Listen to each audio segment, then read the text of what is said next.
TTD మాజీ chairman Shri Bhuman Karunakar Reddy గారు టీటీడీకి అనుబంధంగా ఉన్నటువంటి ఎస్వి గోశాలలో గోవులు మరణిస్తున్నాయని, ప్రస్తుతం ఉన్నటువంటి పాలక మండలి సరైనటువంటి జాగ్రత్తలు తీసుకోవడం లేదని ఈ మధ్యకాలంలో వెల్లడించడం జరిగింది.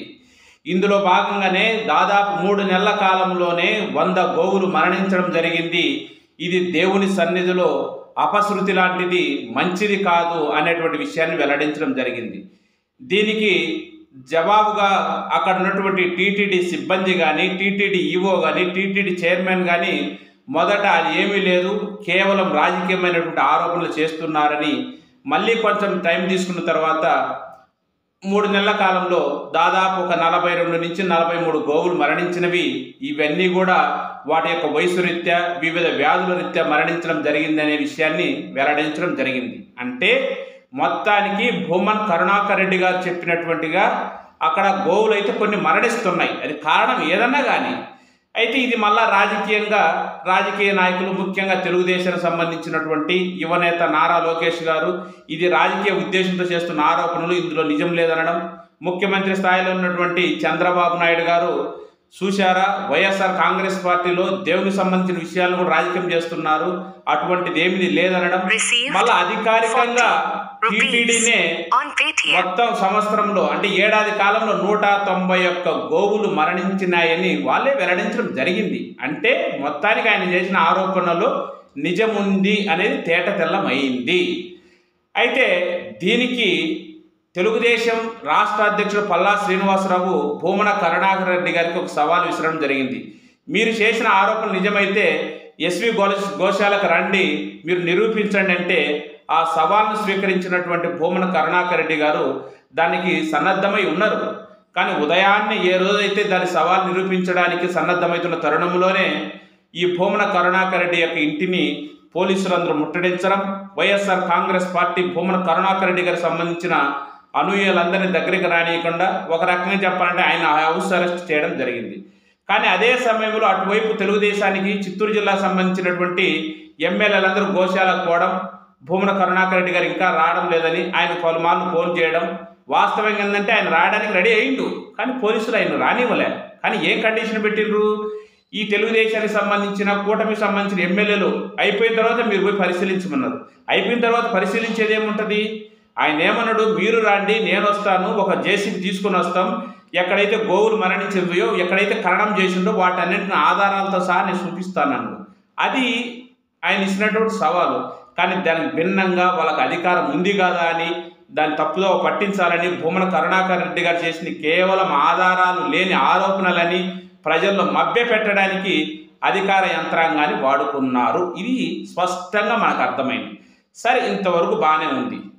ఏవైతే గోవులు మరణించాయని భూమన కరుణాకర్ రెడ్డి గారు ఆరోపణలు చేసిండ్రో ఆ ఆరోపణల మీద ఆయన మీద కూటమి ప్రభుత్వం కేసు పెట్టడం జరిగింది.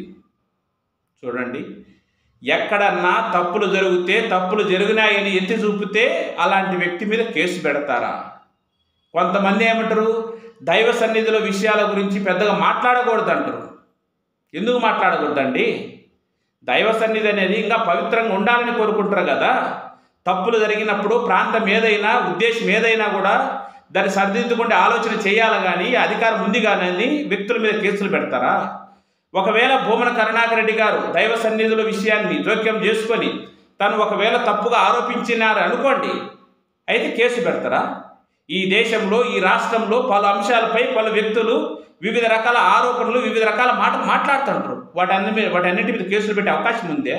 ఒకవేళ ఇలానే దైవ సన్నిధికి సంబంధించి అంశాలపై మాట్లాడకూడదని ఆధారాలు లేకుండా ఎవరు మాట్లాడి కేసులు పెడతామంటే ప్రస్తుతం ఉన్న రాష్ట్ర ముఖ్యమంత్రి చంద్రబాబు నాయుడు గారి మీద కానీ, లేదు డిప్యూటీ సీఎం పవన్ కళ్యాణ్ గారి మీద కానీ, వీళ్ళిద్దరి మీద కూడా కేసు పెట్టాలి కదా. గతంలో తిరుమలగా పవిత్రతకు సంబంధించి అక్కడ లడ్డూలో నెయ్యి కల్తీ జరిగిందని చంద్రబాబు నాయుడు గారు ముఖ్యమంత్రి స్థానంలో ఉన్నటువంటి ఒక వ్యక్తి ఎనుకు ముందు ఆలోచించకుండా ఒక ఆరోపణ చేసిండ్రు. ఆ రోజు ఆయన చేసిన ఆరోపణ ఏంది? కేవలం రాజకీయపరమైనటువంటి ఆరోపణే. అంటే గత ప్రభుత్వము దేవుణ్ణి కూడా అపవిత్రత చేసింది అనేటువంటి సమాచారాన్ని ప్రజల్లోకి పోవాలి, ఆ పార్టీని ప్రజల్లో తక్కువ చేసే విధంగా చూడాలి అనేటువంటి ఉద్దేశంతో ఆ రోజు మాట్లాడడం జరిగింది. ఆ మాటలకు సంబంధించిన తర్వాత అక్కడ ఉన్నటువంటి ఈవో గారు అలాంటిది ఏమీ లేదు, కల్తీ జరిగినటువంటి ట్యాంకర్లు ఎన్నికి పంపించినామని ప్రకటించరు. తర్వాత మళ్ళీ ఇది రాజకీయం అంతా పులుముకొని హై స్థాయిలోకి పోయినప్పుడు పవన్ కళ్యాణ్ గారు స్పందించిన తర్వాత వాళ్ళ ప్రభుత్వం ఇబ్బంది కలగకూడదు, ముఖ్యమంత్రి ఇచ్చిన స్టేట్మెంట్కి ఇబ్బంది కలగకూడదు ఉద్దేశంతో మళ్ళీ ఈవో కూడా మాట మార్చి వాటన్నిటి ల్యాబ్ పంపిస్తున్నాం, పరీక్షిస్తున్నాం, కొన్ని అనిమల్ ఫ్యాట్ కలిసినట్టు వెజిటేబుల్ ఫ్యాట్ కలిసింది అని రకరకాల మాటలు మారుస్తూ మళ్ళీ స్టేట్మెంట్లు ఇవ్వడం జరిగింది. సరే, ఇదంతా జరిగితే ఇదంతా పెద్ద దేశమంతా వ్యాప్తంగా హిందువుల మనోభావాలకు వ్యతిరేకంగా హిందూ మనోభావాలు దెబ్బతింటాయనే ఉద్దేశంతో సుప్రీంకోర్టు కొందరు వెళ్తే సుప్రీంకోర్టు జోక్యం చేసుకొని కేంద్ర స్థాయిలో అత్యున్నతమైన సిబిఐ ఆధ్వర్యంలో రాష్ట్ర ప్రభుత్వానికి సంబంధించి జాయింట్గా ఒక కమిటీ వేయడం జరిగింది. ఒక రకంగా చెప్పాలంటే సిబిఐ ఆధ్వర్యంలో జరుగుతూ ఉంది. అది నిజమా కాదని తేల్చడానికి ఇంకా ఎంత టైం పడుతుందో మనకు తెలియదు. దాని మీద శాస్త్రమే ఉండదు. దాని మరి ఫలితాలు ఎలా ఉంటాయి ఏమి తెలియదు. అంటే తిరుమల లడ్డు కల్తీ అయిందో లేదో తెలియకుండా ఆరోపణ చేసినటువంటి వ్యక్తుల మీద కేసు పెట్టరా? ఎందుకని? అధికారం ఉందని. మీరు అంత తాగినరా?